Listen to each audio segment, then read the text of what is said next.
ஒரு வாழ்க்கையாக இருந்ததுன்னு சொன்னால் அது மிகையாகும். அந்த சமூகத்திலே அப்பொழுது பணக்காரே நீங்கள் நினைத்து பார்க்கலாம், எவ்வளோ ஏழை, நாம் எவ்வளோ பின்தங்கி இருக்கோம் என்பதை நீங்கள் நினைப்பார்.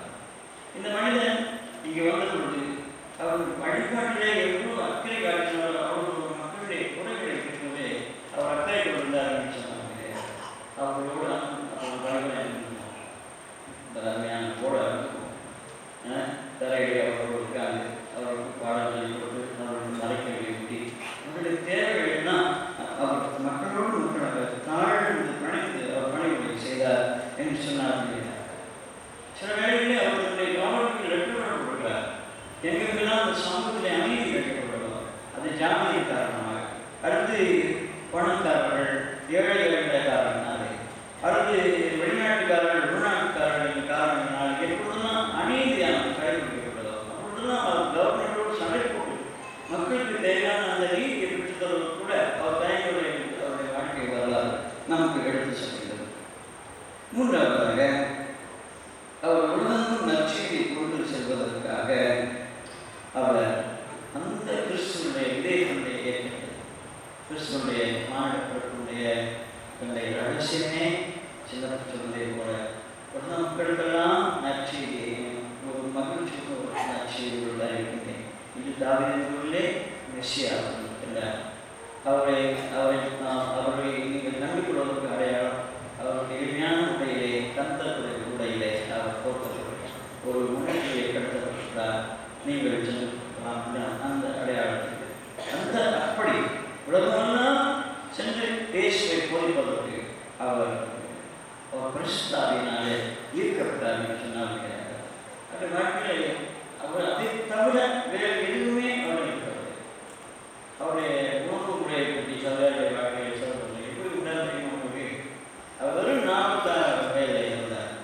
எப்படி இருந்தார் சொல்ல ஒரு சில காரணங்கள் அவருடைய உழைப்பு, கடினமான உழைப்பு என்று சொல்கிறார்கள். அதை விட உண்பதை பற்றி அவர் நினைக்க மாட்டார்.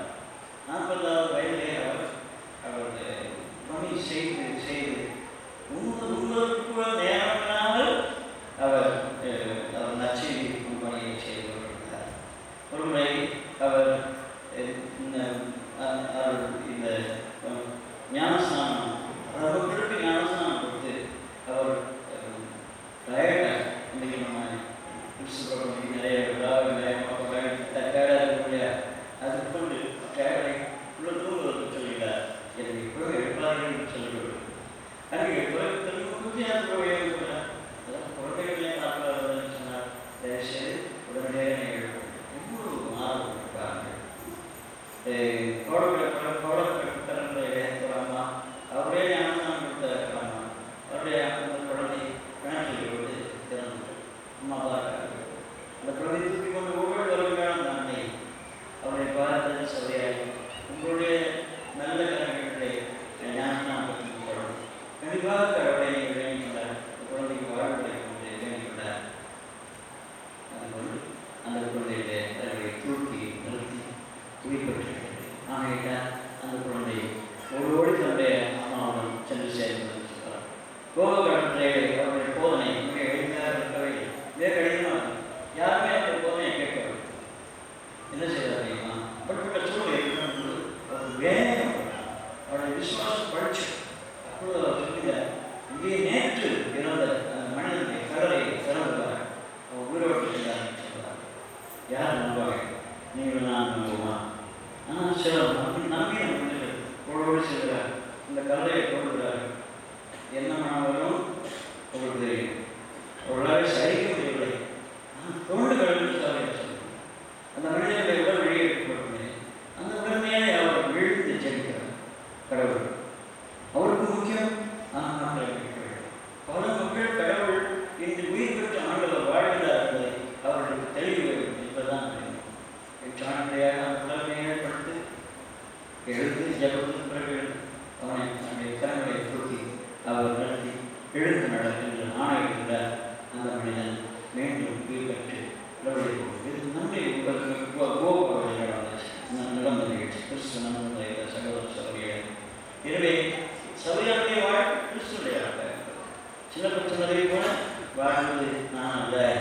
என்று சபையாக சொல்லியிருக்கிறோம். ஆனால் என்னில் இயேசு வாழ்ந்தார். இந்த ஒரு அர்ப்பண வாழ்க்கை தான் சபையாக வாழ்ந்தார். நாம் இது இயேசுடைய மக்களால் அந்த இதயம் நிறைந்த குற்றோடு கொண்டாடுகிற வேளையிலே அவருடைய பணிமிப்பாக இருந்த இந்த சபையாக நாம் இன்றைக்கு உலகிலே கிறிஸ்துவினாலே நாம் கடவுள்கிறோம். கிறிஸ்துவினாலே தான் நாம் கடவுளுடைய மக்களாக உருவாகிறோம். கிறிஸ்துவுக்காக நாம் என்னென்ன வாழ்கிறோம். கிறிஸ்துவுக்காக நமக்கு என்ன செய்வதெல்லாம் தியாகம் செய்வோம். ஏன் வாழ்வுடைய ஆற்றல்களை எல்லாம் அவருக்காக தருவோம். அது போன்று நம்முடைய சமூகத்தினுடைய தேவைகளை நிறைவேற்றுவதற்காக நீங்கள் எல்லாம் தெரிவிக்கிறீங்க. நம்முடைய கடவுளெல்லாம் பார்க்கின்றபோது எவ்வளோ ஒரு ஆண்டமான கிறிஸ்துவ அர்ப்பண வாழ்க்கை நீங்கள் ஈடுபட்டு தெரிகிறது. தொடர்ந்து நாம் இதே உதயத்தோடு இந்த கிறிஸ்துவனுடைய அந்த பணிவாழ்வை நாம் தெரிவிப்பதற்கு சபையாளர்களும் நமக்கு ஒரு உதாரணமாக இருக்க வேண்டும். நமக்காக ஜெபிக்க வேண்டும் என்று தொடர்ந்து வேண்டி உங்களை வரவேற்கிறோம். ஆமென்.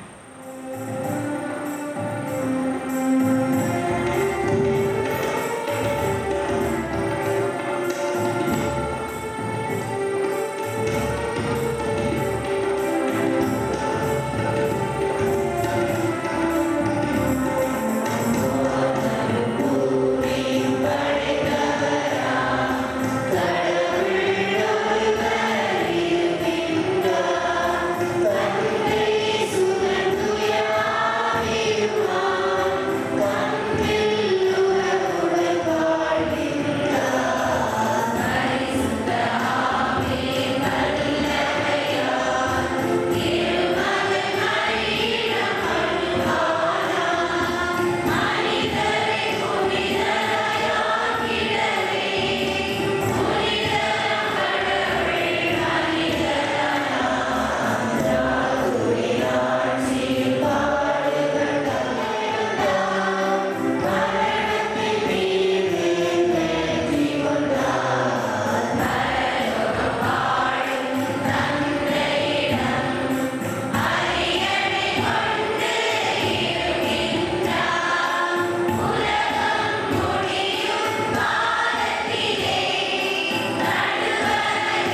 அவருடைய வாழ்வை எங்களுடைய வாழ்வாக ஆரம்பித்தார். நீங்கள் ஆண்டவராக கிறிஸ்துவடியாக உண்மை மன்றாடுகின்றோம்.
எனவே நாங்கள் கடவுளை கண்கூடாக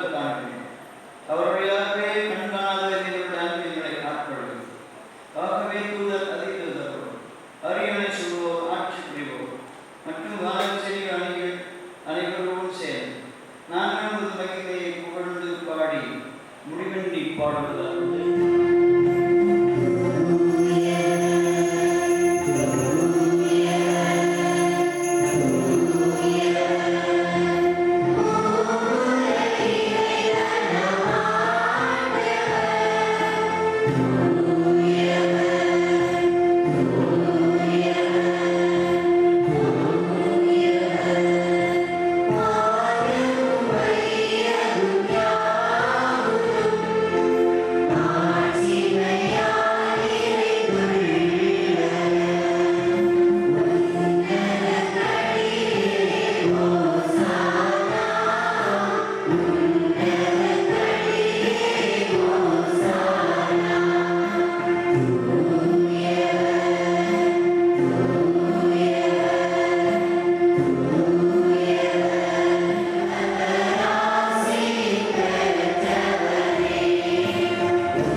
எல்லா புகழும் மாற்றி என்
வேண்டுகின்றோம்.